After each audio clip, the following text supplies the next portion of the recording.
알겠어요. 알겠어요. 어떠한 뜻인지. 할렐루야. 그 교회 여러 속성들 가운데 그 영광성이라는 게 있습니다. 교회는 영광스럽다는 거죠. 그런 속성을 가지고 있는데, 우리가 영광이라는 게 뭐냐, 그 영광이라고 하는 것을 어느 때에 우리가 사용하느냐. 어떤 사람이 나한테 막 칭찬하거나 호평을 하거나 이러면 에고 영광입니다, 우리가 그렇게 얘기합니다. 뿐만 아니라 또 나라와 민족의 또는 가문의 어떤 자랑이 되었을 때 우리도 그때 말합니다. 에고 가문의 영광입니다, 또는 뭐 나라의 영광입니다, 그렇게 이야기를 합니다. 그런데 그런 영광을 위해서 어떤 사람이 죽었다 그러면 그 사람을 우리는 순교자, 순국자, 아니면 열려다, 또 열사다, 우리가 그렇게 이야기를 해요. 그런데 그렇게 이야기하는 걸 가만히 한번 생각을 해보면 우리가 이 영광이라고 하는 것이 죽음을 뛰어넘는 것이다. 할렐루야. 이 영광이라고 하는 것은 생명을 초월하는 것이다. 그것보다 더 대단한 것이 영광이다 하는 생각이 듭니다. 여러분, 성경은 이 영광에 대해서 어떻게 말씀하고 있을까요? 성경에서 영광을 표현할 때는 거의 하나님과 연관해서 표현합니다. 그리고 그 하나님께 속해져 있는 것을 영광이라고 얘기합니다. 그런데 그 하나님의 영광이 너무나 거룩하고 완전하니까 그 영광을 사람이 함부로 대할 수가 없어요. 자칫 잘못하면 사람이 죽을 수도 있는 거예요. 그거를 이제 성경이 경고하고 있는데, 예를 들어 보면 그 출애굽기 33장에 보면 이스라엘 백성들이 이제 시내산에 있었습니다. 그런데 거기에 안주하고 있으니까 하나님께서 시내산을 떠나라 그렇게 말씀하셨어요. 그 명령을 듣고서도 모세가 주저주저 하니까 나중에 하나님께서 뭐라고 말씀하시냐면 내가 친히 너희와 함께 가리라. 내가 너희와 함께 간다니까? 뭘 그렇게 걱정을 하는 거야? 그런데 그 이야기를 듣고서도 모세는 뭐라고 얘기하냐면 주의 영광을 보여 주옵소서. 내가 그 영광을 보기 전에는 한 발자국도 여기서 못 가겠습니다. 그렇게 이야기하니까 하나님께서 내 얼굴을 보는 자마다 다 죽을 것이요. 이래서 내가 너를 반석 위에 세워 놓을 것이니 내 영광을 보라. 그리고 그 반석에서도 반석 사이에 있는 틈 속에 들어가게 하십니다. 그리고 하나님께서 그 손으로 거기를 덮으세요. 그리고 하나님의 영광이 딱 지나가고 난 다음에 하나님께서 손을 딱 드시니까 그 반석 틈에서 얼굴을 빼꼼 내밀고 하나님의 영광을 보는데, 하나님의 얼굴을 본 게 아니라 하나님의 등을 본 거예요. 여러분, 이와 같이 인간은 그 죄의 불완전성 때문에 하나님의 영광을 보면 죽습니다. 그러니까 하나님께서 그 영광을 부분적으로 허락하시고 있는 걸 볼 수가 있어요. 뿐만 아니라 그 구약 성경에 보면은 간접적으로 하나님께서 그 영광을 드러내시는 경우도 많더라는 겁니다. 예를 들어 보면 구름 기둥과 불 기둥, 그렇죠? 이걸 보면 하나님께서 지금 임재하시고 있구나, 하나님이 영광 가운데 거하시고 있구나, 이걸 우리가 알게 되는 거죠. 그러니까 하나님은 간접적인 모습을 통해 가지고 당신의 영광을 드러내시는 거죠. 여러분, 나중에 그 성소 시대가 되고 또 성막 시대가 되어지고 성전 시대가 되어졌습니다만은 그때도 마찬가지예요. 그때도 하나님은 그 성소와 성전 안에 임재하셨습니다. 그러니까 제한적으로 임재하셨다고요. 근데 왜 그랬느냐? 왜 하나님께서는 간접적이고 부분적이고 제한적으로 그렇게 임재를 나타내셨느냐, 영광을 나타내셨느냐? 그거는 죄 많은 인간이 절대로 하나님의 그 완전한 영광을 봐서는 안 되니까, 그러면 죽으니까. 그건 다시 거꾸로 이야기하면 뭐냐면 인간의 죄가 그만큼 온 세상에 있는 하나님의 영광을 가렸다고 하는 말이에요. 여러분, 하나님의 영광이 최대로 드러날 때가 언제인가? 하나님의 영광이 최대로 드러날 때가 언제인가? 여러분, 예수님께서 십자가에 달리실 때입니다. 그래서 하나님께서 인간을 구원하시기 위하여 육신을 입으시고 이 세상에 내려오셔서 인간의 죄를 대신하여 대속제물이 되어지는 그 순간 우리를 지옥을 향해서 끌고 가고 있는 사탄 마귀 권세를 깨뜨리신 거예요. 할렐루야.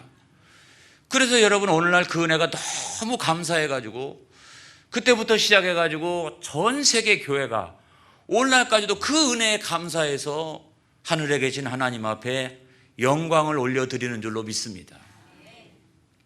그러니까 온 세상에 교회가 드려지는 그 영광이 충만하잖아요. 할렐루야. 그 다음에 두 번째로 보면 예수님께서 부활하실 때 하나님께서 그를 다시 살리시고 잠자는 자들의 첫 번째 열매가 되게 하셨도다. 그래서 사망 죽음 권세를 깨뜨리심으로 말미암아 그 예수님을 믿는 사람들도 사망 죽음 권세를 깨뜨리고 부활과 영생과 천국에 들어가도록 허락하셨으니, 여러분, 지금도 천국에서는 성도들이 그 하나님 앞에 영광을 올려드리고 있는 거예요. 할렐루야. 전 세계의 영육간에 그와 같은 영광으로 충만하게 된 줄로 믿습니다. 그리고 마지막으로 세 번째는 뭐냐면, 예수님께서 재림하실 때 그때는 사탄 마귀를 붙들어다가 영원히 꺼지지 않는 불못에다가 던져버리기 때문에 그때는 온 세상이 그냥 하나님의 영광만으로, 마귀 권세라고 하는 것은 조금도 이 세상 가운데 존재하지 않고 온 세계가 그냥 하나님의 영광으로 가득한 그런 나라가 될 줄로 믿습니다. 할렐루야. 여러분, 그와 같은 나라에서 성도는 누구냐? 성도는 예수 그리스도 안에서 그 하나님의 놀라운 영광에 들어가도록 선택된 사람들이라는 거예요. 얼마나 기쁜지 알 수가 없어요. 여러분, 세상에서 우리가 그와 같은 영광이 있습니다마는 우리는 그 완전한 영광은 예수님께서 재림하실 때에 비로소 그 티도 없고 흠도 없는 그런 완전한 영광 가운데 우리가 들어가게 된다는 것을 믿으시기를 바랍니다. 그래서 여러분, 그때 예수님께서 천하 만국을 다스릴 때에 우리는 예수님과 더불어 왕노릇하게 될 것을 믿으시기 바랍니다. 제가 이 앞에서 보니까 여러분들이 다 왕이에요. 저는 5왕이고요. 여러분들은 2왕이고, 박왕도 있고, 보니까 김왕도 있고, 정왕도 있고, 다 있어요. 근데 여러분, 이 왕은 뭐냐면, 야, 정말 좋다. 우리가 나중에 왕이 되니까 얼마나 좋으냐. 그런데 다른 사람을 다스리는 그런 왕권을 의미하는 게 아니에요. 그때는 예수님과 더불어서 그 완전한 하나님의 나라를 다스리는 거예요. 여러분, 우리는 일찍이 그와 같은 경험이 있어요, 없어요? 창세기에 있잖아요. 에덴 동산에서 세상 만물을 다스리는 권세가 우리에게 있었어요. 그런데 에덴 동산은 죄가 역사할 수 있는 불완전성이 그 가운데 있었습니다. 그렇지만 우리가 장차 도래할 하나님의 나라는 그 어떤 죄도 역사할 수 없는 그 완전한 하나님의 나라예요. 그래서 그 하나님의 나라에서 우리가 차지하게 될 영광을 세상적인 표현으로 설명할 길이 없으니까 우리가 왕노릇하게 될 것이다. 그렇게 여러분 이야기한 거예요. 그래서 그 영광은 그 경지가 끝이 없어요. 무한대예요. 한계가 없어요. 할렐루야. 여러분, 우리가 그와 같은 영광을 생각할 때 우리가 여기서 깨닫게 되어지는 것이 세 가지가 있습니다. 첫 번째는 뭐냐면 오직 예수라는 거예요. 할렐루야. 하나님의 영광을 세상에다 가장 분명하게 드러내실 분은 하나님, 그 영광을 드러내실 분은 예수님밖에 없다는 거예요. 할렐루야. 그러니까 예수님이 아니고서 온 세상에 하나님의 영광을 드러낼 자는 없어요. 뭐 인류의 아무리 위대한 성인이라 할지라도 그 누구도 하나님의 영광을 그 온전하게 세상 가운데 드러낼 수가 없어요. 그래, 여러분, 성경을 한번 보겠습니다. 자, 요한복음 1장 14절에 있는 말씀을 한번 찾아서 보겠습니다. 자, 요한복음 1장 14절에 있는 말씀에 보면은, 자, 찾아서 한번 같이 읽어보겠습니다. 자, 시작. 말씀이 육신이 되어 우리 가운데 거하심에 우리가 그의 영광을 보니 아버지의 독생자의 영광이요 은혜와 진리가 충만하더라. 여러분, 하나님의 영광이 그대로 드러나는 거죠. 은혜와 진리가 예수님 안에서 충만하다 이런 말입니다. 여러분, 일찍이 그 누가 그런 영광을 드러낼 수가 있었어요. 그 다음에 히브리서 1장 3절에 있는 말씀을 보겠습니다. 자, 히브리서 1장 3절에 있는 말씀,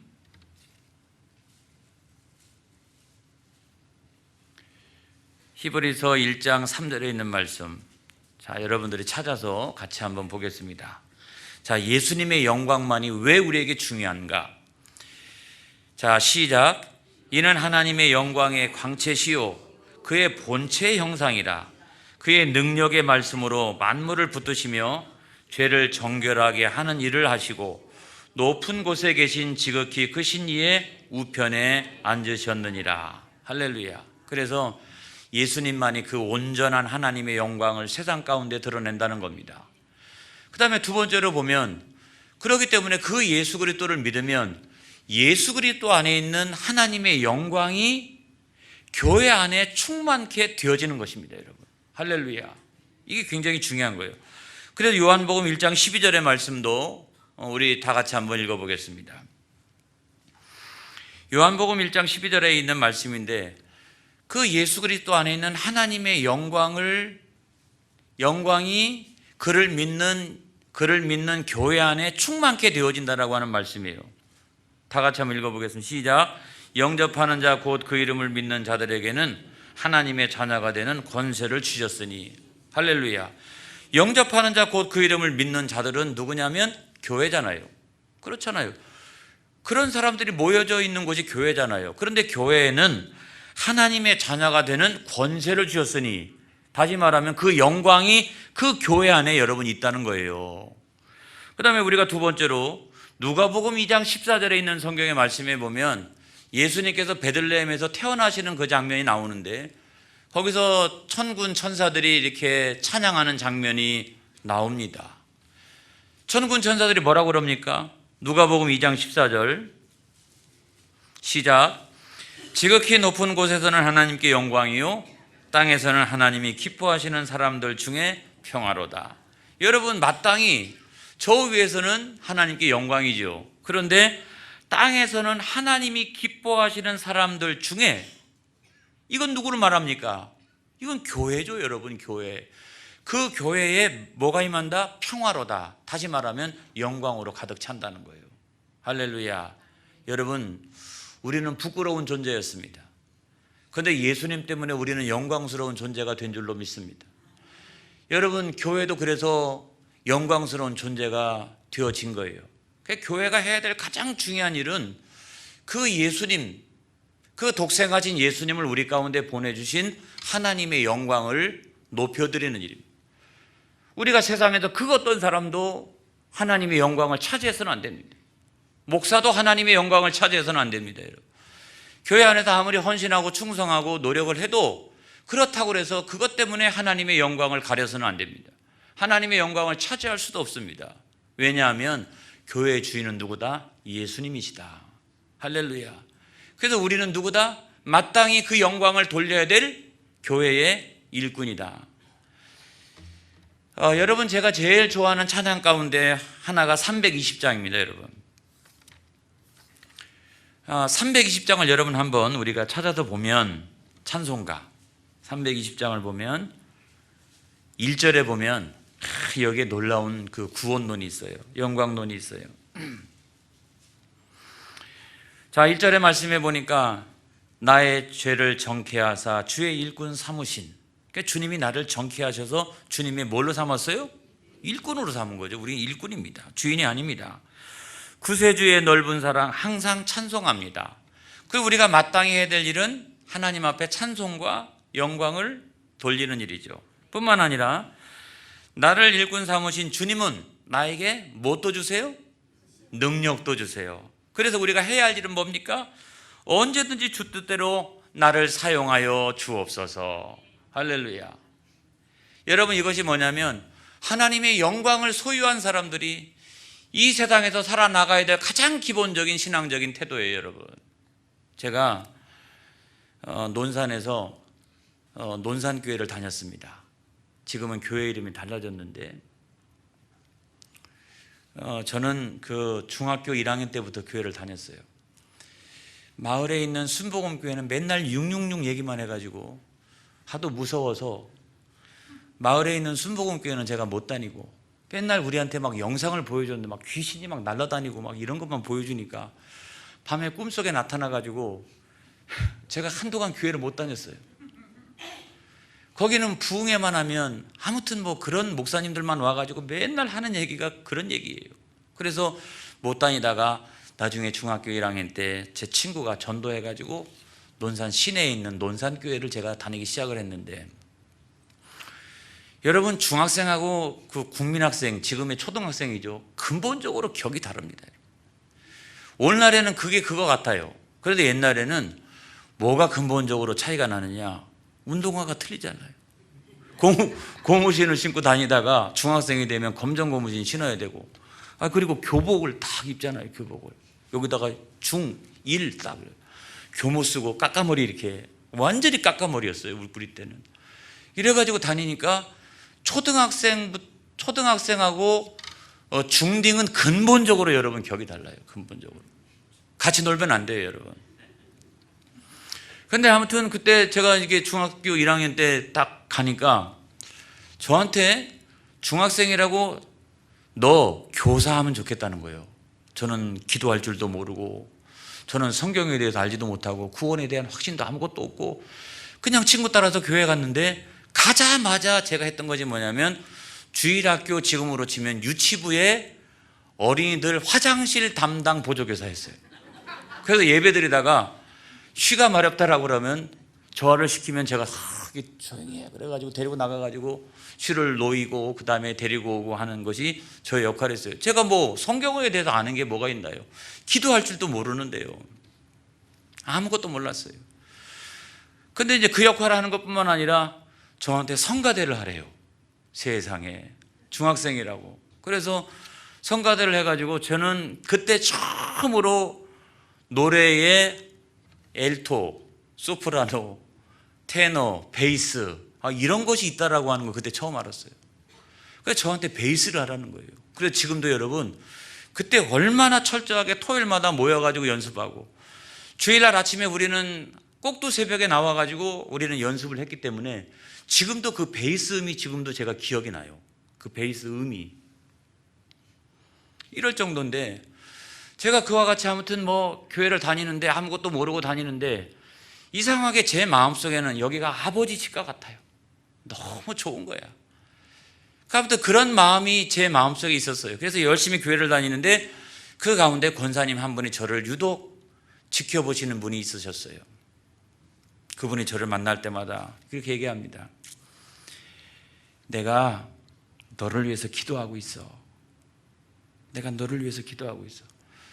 또 뭐 학년이 또 올라가가지고 또 뭐 다른 사역을 맡아도 또 만나면은 그 권사님은 저한테 항상 내가 너를 위하여 기도하고 있다는 거예요. 그래서 저는 그때까지만 해도 내가 교사를 잘 못하니까, 또는 성가대에서도 베이스를 잘 못하니까 나를 위해서 그 권사님이 기도하시고 있구나, 제가 그렇게 생각을 했어요. 그런데 나중에 제가 신학대학에 가게 될 때 권사님의 기도가 무엇이었는지를 알게 되었습니다. 내가 오랫동안 너를 위해서 기도했다는 거예요. 너를 위하여. 그리고 제가 신학대학에 딱 들어가는 그 순간에, 그때 당시는요, 어른들도 가질 수 없는 그 두꺼운 성경책을 사가지고 맨 앞에다가 뭐라고 썼냐면, 사도 바울과 같은 목사님이 되시기를 이렇게 했어요. 제가 다니던 그 대학 시절에는 1980년대니까 국가적으로도 혼란하고 말이죠. 독재 시대니까 대학생들이 다 가서 막 열심히 민주화 운동하고 이런 시기였기 때문에 저도 험악한 세월을 지났습니다. 그럼에도 불구하고 제가 다시 돌아와서 목회를 할 수 있었던 가장 중요한 이유 가운데 한 가지가 뭐냐, 저는 그 권사님의 기도가 그 뒤로도 오랫동안 있었다는 사실을 제가 압니다, 여러분. 또 우리 교회 안에 제가 기억할 만한 한 분이 있었는데, 제 친구 어머님인데, 그분은 주일날이 되면 새벽마다 새벽 예배를 마치고 난 다음에는 교회에 남으셨어요. 그래서 옛날에는 이런 것도 아니고 나무로 되어져 있지 않습니까? 밑바닥이 이렇게. 그러면 그분은 그때부터 시작해가지고 주일 낮 예배가 시작될 때까지, 성가대원들이 오고 주일학교 반사들이 올 때까지 그분이 하는 일은 그 캄캄한 밤중에 걸레질을 하는 거예요. 여러분, 많은 사람들이 몰랐어요, 교회당이 왜 그렇게 깨끗한지. 근데 그 권사님이 그냥 새벽 기도 마치고 나면 그 권사님이 교회당 전체를 깨끗하게 청소해 놓은 거예요. 근데 저는 그분이 누군지를 알았어요. 왜냐하면 성가대야 되니까, 교회 일찍 가야 되니까, 주일학교 반사해야 되니까. 그래서 제가 가서 이렇게 보면 그 제 친구 어머님인데, 나중에 시간이 지나니까 사람들이요, 그 권사님은 당연히 그 일을 하는 것으로 여기더라고요. 막 제가 나중에는 그게 화가 나가지고 말이죠, 뭐라고 하려다가, 제가 학생이 어떻게 할 수가 있어요. 그렇지만 막 저건 안 된다, 이런 생각이 제 마음속에 있었는데, 여러분, 하나도 땅에 떨어지지 않습니다, 여러분. 교회 안에는 하늘 영광이 충만합니다, 여러분. 그래서 성도들의 그 어떤 헌신과 수고라도 하나도 땅에 떨어지는 것이 없어요. 사람은 기억하지 못합니다. 사람은 알지 못합니다. 그러나 하나님 다 보고 계세요. 하나님 다 알고 계세요. 그래서 교회의 영광성이라고 하는 건 뭐냐면, 우리가 성지순례를 다녀왔습니다마는 높은 첨탑도 교회의 영광성도 아니고, 그 멋있는 스테인드 글라스도 그것도 아니고, 위에를 보니까 막 성화로 가득 차 있던데 그것도 여러분 영광성이 아니고, 다른 그 어떤 것도 영광성이 아닙니다. 오직 예수님이 영광입니다. 할렐루야. 그래서 그 예수님이 우리의 뭐가 되세요? 머리가 되어주시고, 우리는 그분의 몸이 되어주시기 때문에 예수 그리스도 안에 있는 영광이 그대로 온 교회 안에 여러분 충만히 채워져 있는 것입니다. 그래, 여러분이 하나님을 위하여, 교회를 위하여 헌신하고 희생하는 건 하나도 땅에 떨어짐이 없어요. 왜냐하면 그건 다 받아서 영광이 되도록 되어져 있다는 겁니다, 여러분. 이걸 믿으시기를 바랍니다. 그래서 남들이 보고 있든 보고 있지 않든 그건 아무것도 중요한 거 없어요. 여러분, 하나님 앞에 서게 될 때에 그와 같이 잘하였도다 착하고 충성된 종아, 칭찬받을 수 있는 여러분 되고, 그 상급을 켜켜이 쌓아놓고 살아나가는 믿음의 용사들이 다 되어지기를 주님의 이름으로 축복합니다. 할렐루야. 여러분, 우리가 그와 같은 교회 안에 있는 그 충만한 영광성이 있는데, 이렇게 영광성이 있는데, 그래서 구약시대는 하나님의 옷자락이 이 안에 펄럭이는 것으로도 이렇게 표현한 적이 있습니다. 그 영광이 충만한데, 그 영광성을 유지하기 위해서는 우리가 어떻게 해야 되느냐? 첫 번째로 중요한 것은 뭐냐면, 우리는 경외감을 가지고 교회에 와야 합니다. 이 건물 안에 들어올 때 우리가 경외감을 가지고 들어오라고 하는 말이 아니고, 우리가 예수 그리스도를 믿는 교회의 성도들이 모여져 있는 그 교회에 우리가 함께 참여할 때마다 우리는 이 자리가 보통의 자리가 아니라고 하는 사실을 알아야 돼요. 여기는 영광스러운 자리, 여기는 주의 영광이 가득한 자리구나 라고 생각해서 우리는 경외감을 가지고 와야 되는데, 우리가 구약시대에 보게 되면은 여러분, 성소에 들어갈 때는 아무나 못 들어갔어요. 그렇죠? 제사장이나 대제사장이 들어가고, 그 안에 있는 지성소는 대제사장만이, 그것도 1년에 한 번씩이나 이렇게 들어가도록 되어져 있어요. 여러분, 지성소 안에 들어갈 때도 제사장들이 이렇게 바깥에 있다가 혹시나 그 안에 들어가 하나님의 거룩한 영광 때문에, 그가 지은 죄 때문에 혹시 죽을까 봐 어떻게 했습니까? 겉옷 긴 에봇 옷자락 맨 밑에다가 방울을 달았어요. 그래서 방울이 그 안에 들어가서 뭐 경망스럽게 제사를 드렸겠어요? 조심스럽게 제사를 드렸겠죠. 그러면은 방울 소리가 땡그렁 땡그렁 땡그렁 땡그렁 이렇게 났을 거예요. 근데 갑자기 땡그렁 땡그렁 땡그렁 그러다 꽝 라고 하면 그 사람 죽은 거잖아요. 그때는 허리에 띠를 이렇게 띄워놓고서 바깥에 기다리고 있다가, 여러분 안에 들어가면 안 되니까 바깥에서 방울 소리가 어떻게 해요? 막 땡그렁 하다 꽝 했다라고 하면 바깥에서 막 잡아당겨가지고 죽은 시신을 바깥에서 꺼낼 정도였다고요. 그런 영광이 가득했다는 겁니다. 여러분, 예수 믿기를 잘했어요. 우리 구약시대 때 예수 믿었다가는 구약시대에 예수 믿었다가는 아무튼 근데 우리는 신약시대에 우리가 예수를 믿게 되잖아요. 근데 우리는 예수님 앞에 감사해야 됩니다. 여러분은요 원래는 지금 추운 날 저 바깥에서 떨면서 예배 드려야 돼요. 원래는 저만 들어와서 이 따뜻하게 3도 4도 켜놓고 저만 이 안에 들어와서 예배를 드려야 되는 거예요. 원래는 구약시대 때는. 근데 여러분, 예수님께서 그 성전 안에 있는 그 휘장을 예수님의 십자가 보혈로 말미암아 찢으심으로 우리가 누구든지 다 제사장이 되어서 자기의 믿음을 가지고 하나님 앞에 나아갈 수 있도록 인도하셔도 여러분들이 지금 이 자리에 들어와서 함께 지금 24도에 맞춰진 이 예배당 안에서 여러분들이 예배를 드릴 수 있는 거예요. 어떤 의미로 생각해 보면 지금 요 강단은 어떤 의미로 생각해 보면 지성소격입니다. 여러분들이 계시는 여기는 뭐냐면 성소격이에요. 여기 구약시대 못 들어왔다니까요. 못 들어왔어요. 근데 우리는 신약시대에 와가지고 우리가 다 누구든지 제사장입니다. 그래서 예수 그리스도를 믿는 믿음 안에서 누구든지 다 하나님께로 나갈 수 있기 때문에 저도 올라와 있는 거고, 여자분들도 올라올 수 있고, 권사님, 집사님, 어떤 때 이거 다 채워놓고 여기서 애들까지 다 올라가지고 아주 난리가 아닙니다. 여기서 지성소 안에서 난리가 아니에요. 이러면 안 되잖아요. 여러분, 옛날 같으면 줄 다 해가지고 저 바깥에서 땡겼어야 될 건데, 그런데도 불구하고 여러분들은 다 올라오는 것은, 이 안에서 예배를 드릴 수 있는 것은 여러분들이 예수 그리스도 안에서 다 들어올 수 있게 되어진 것입니다. 할렐루야. 이걸 믿으시기 바라요. 그렇기 때문에 우리는, 그렇지만 똑바로 우리가 생각할 것은 딸랑 소리가 너무 크면 안 된다는 거예요. 그래서 교회 안에서는 언제나 교회 회중 가운데서는 우리는 경외감을 가지고 거기에 참석해야 된다. 그래야 교회가 영광성을 유지한다, 이런 말입니다. 두 번째로 우리는 거룩해야 됩니다. 그래서 우리가 바깥에 세상에서 이렇게 살다가 교회 안에 들어왔다라고 하면, 우리는 교회 안에 들어오면 먼저 하나님, 내가 알게 지은 죄 모르게 지은 죄가 있다니 주여 주님의 십자가 보혈로 깨끗하게 용서하여 주옵소서. 그래서 내 예배를 받아 주옵소서, 이러면서 우리 거룩성을 우리가 유지해야 되는 거예요. 거룩성을. 여러분, 이 안에 들어올 때는. 그리고 우리가 세 번째로는 가장 중요한 게 뭡니까? 그 은혜 앞에서 우리가 찬양과 경배를 올려드리는 것이 가장 중요한 거죠. 그렇죠?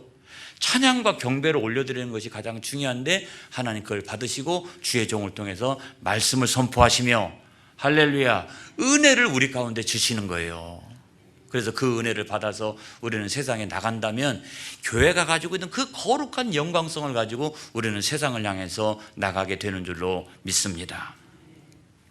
여러분, 전 세계에서 사탄 마귀 권세를 이길 수 있는 유일한 집단은 교회밖에 없습니다. 할렐루야. 여러분, 교회는요 이미 이기도록, 사탄 마귀 권세를 이기도록 예언되어 있었습니다. 창세기 3장 15절에 있는 말씀처럼 여자의 후손이 이미 그 사탄 마귀, 그 뱀의 머리를 짓밟도록 되어 있잖아요, 여러분. 그래서 그 여자의 후손이신 예수 그리스도를 믿는 믿음 안에서 우리도 마찬가지로 그것을 짓밟을 수가 있는 것입니다. 뿐만 아니라 예수님께서 십자가를 지심으로 말미암아 사탄 마귀 권세를 이겼다면, 우리가 그 예수를 믿으면 우리 역시도 나사렛 예수 이름으로 명하노니 떠나갈지어다. 할렐루야. 나사렛 예수 이름으로 명하노니, 그 이름의 권세가 우리에게 있는 거예요. 그래서 그 승리는 결정되어져 있는 거고, 나중에 예수님께서 재림하실 그때에 우리는 성도가 최후 승리를 거두게 되는 것이다. 그래서 왜 현실의 삶에서는 그래도 목사님 고난이 많습니까? 교회 안에 그렇게 영광이 많다는데, 그건 뭐냐면 성도의 최후 승리와 승리를 시작한 것과 성도의 최후 승리 사이를 우리가 살아가고 있기 때문에 그런 거예요. 아니, 성도가 왜 그렇게 고난이 많아요? 몸도 아프고 말이죠. 사건 사고도 많고요. 그건 다른 게 아니라는 거예요. 구원은 시작됐고 영광은 시작되었으나 그 영광이 성도의 최후 승리를 통해 가지고 완성되기 때문에 그렇다는 거예요. 여러분, 우리가 전쟁에서도 마찬가지 아닙니까? 인천 상륙작전을 통해 가지고 전쟁의 양상이 달라졌잖아요. 그거는 이미 전쟁의 양상이 달라진 거예요. 그럼에도 불구하고 완전한 승리를 거둘 때까지는 시간이 걸리는 것입니다, 여러분. 이것처럼 여러분, 성도들은 이 세상 살아나갈 때 교회 안에 그 영광이, 그 안에 그 교회의 영광이 있고, 언젠가 그 천국 교회 안에 있을 그 놀라운 영광, 그걸 우리가 차지하도록 되어져 있는데, 오늘 세상에서는 그 영광의 날이 속히 우리에게 올 수 있도록 주님의 남은 고난을 우리가 우리 가운데 채우면서 영광을 바라보며 그 고난을 채워나가면서 살아나가는 것이 오늘 이 시대의 우리 신앙생활의 모습인 것입니다. 여러분, 저는 이 말씀을 여러분들하고 같이 나누면서 얼마나 기쁜지 알 수가 없어요. 우리 안에 있는 이 영광이 충만한 거예요. 마귀 권세도 이길 수 없는 그 놀라운 영광이 우리 가운데 있다면 좌절하고 낙심하고 염려하고 근심할 이유가 없다. 최후 승리는 우리에게 결정되어져 있다. 이걸 믿고서 여러분 승리하시는 여러분 되시기를 주님의 이름으로 축원합니다. 할렐루야. 기도하겠습니다.